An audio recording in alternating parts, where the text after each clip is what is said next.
kadakilaan at kagandahang asal, na naghandog din ang puhunan, dugo at buhay inialay sa panig ng katipunan ng panahong himagsikan.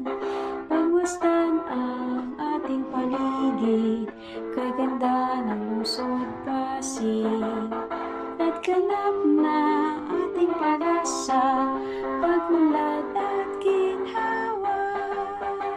Kami ngayon ay nagpupugay at sama-samang umaawit, tunay na ligaya natin ng ang itong lungsod Pasig.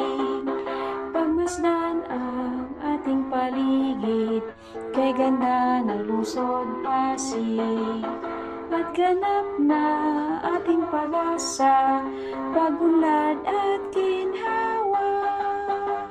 Kami ngayon ay nagpupugay at sama-samang umaawit, tunay na ligaya na